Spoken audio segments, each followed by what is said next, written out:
Well, here we are back in the UK. Drizzly, dreary Devon. Yeah, I haven't been fishing for a week, so I need to go fishing. So guess what I'm having for breakfast? Yes! I'm actually looking forward to that. I haven't had one of those for ages. So yes, bring on the fishing and the southerly winds.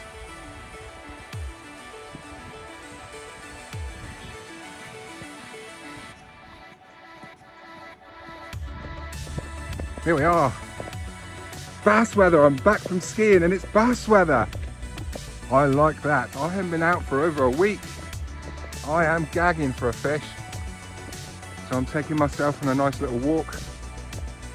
I've got 10 crab, and I've got some rag. Yeah, I couldn't get any lug. So I might just flick the pop-up out, see what's about. And yes, looking forward to this. Nice southerly wind. The water's very dirty, just how I like it. See you down there.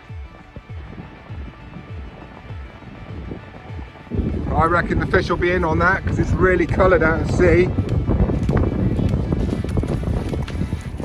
Get a pop-up out there. There's a lot of landslides at the moment, a lot of land slipping.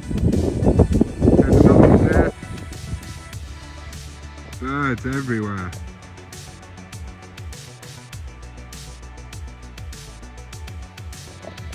Yeah, so I got a nice bit of small rag there this morning from Rob's Tackle and Bait in Plymouth. Thanks very much, Sir Robert. Very nice. And I've just taken one of my flatty bling rigs off the shelf in my little shop at home with a bit of twin blingage. And that's just going out with a running ledger with a nice ragworm on. See if I can't get a late flounder or, you know, maybe a bass.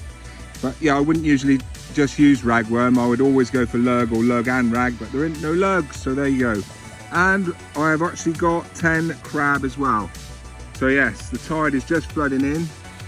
However, there is a lot of flood water on it, so we'll have to wait. So there you go, a nice little bunch of rag on there, look. 3 rag. Yes, the rag! Here we are, guys, and welcome back to the channel. It's me, Bassman. Hello. Yes, I am out. It's been a week. I am gagging for a fish. So I'm back from skiing, back from the mountains. What a fabulous week. 6 days away with the cheeky girl.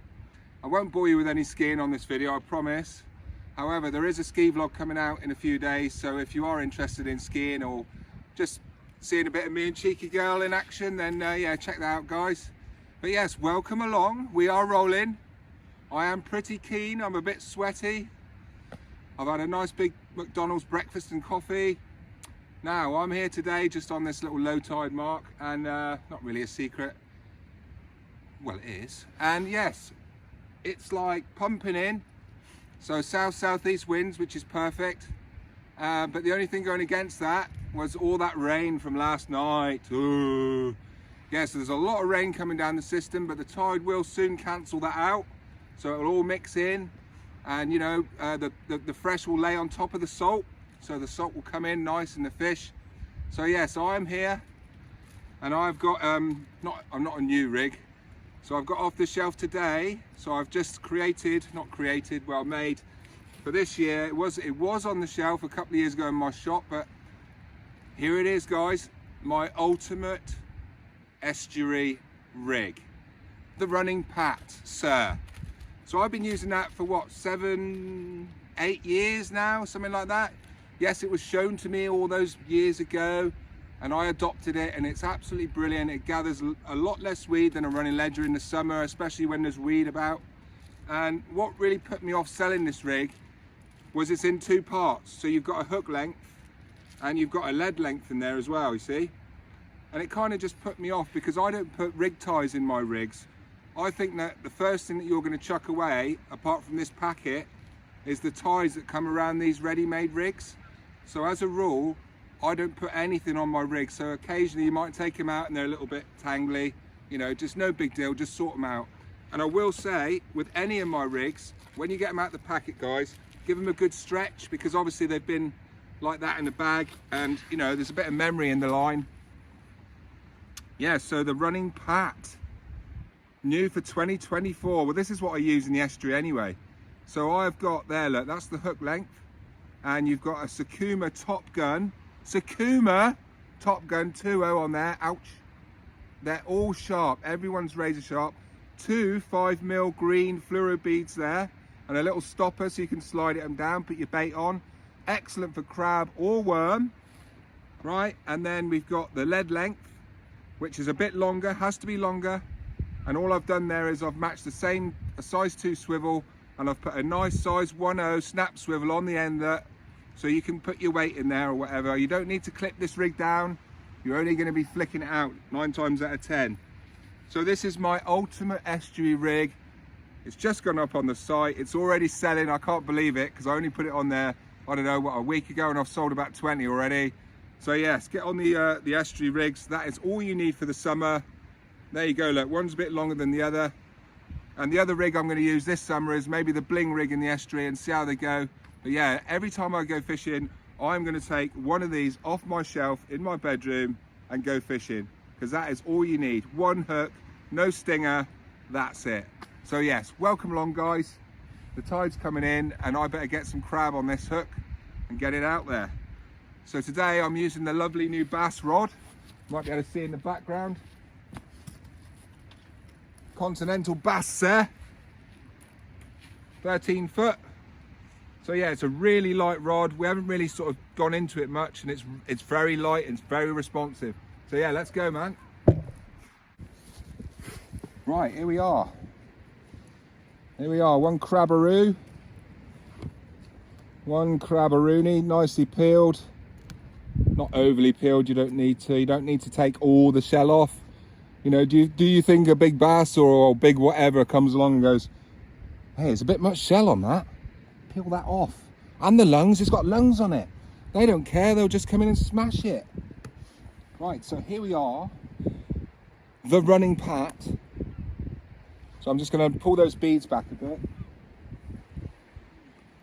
And all I'm going to do, my friends, is just literally zip in and out. Hello, Mr. Dog. Now we got a visitor. Hi. Never work with children or animals. Anyway, right, so yes, here we are. So look, I've just literally nicked it through and back over the shell like that, so the hook point's exposed. And then it's just a matter of whipping it on. It's not rocket science. You know, there's loads of ways you can do things, and you know, most of them are right. So this is you're probably bored of seeing me do this by now, but who doesn't love a peeler bait demo? So there you go, look, I'm not going to put it on much more than that, because I'm literally going to flick this into the tide, and see the juices are coming off it already. Look, you don't want to over whip it, that's about it. So you can just see the point there, that nice Sakuma Top Gun coming over the top there, and the beads are nicely there. Look, so I'll bring it down. Right, I can hear that tide going in, guys. I'm off. Let's go fishing. Yes. There we are. Gold dust. Absolute gold dust. Always use your crabs responsibly.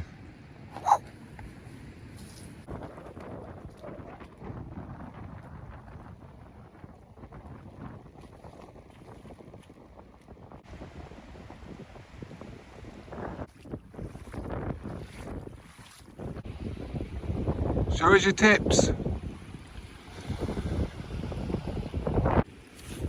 So I've teamed the new bass rod with the Stradic.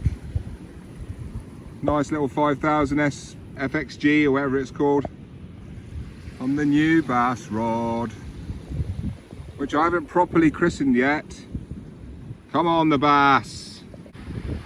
Here we are, I've moved up the system a bit. The tide's pushing me off. No bites yet. Really nice conditions. Buggy luggy. Staring at the rods through the mist. These are the conditions that really turn me on, or I wouldn't be here.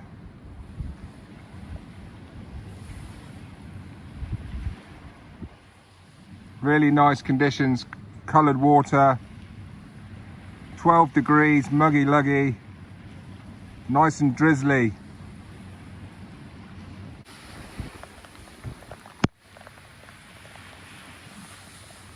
Nasty weather. Absolutely soaked. Oh.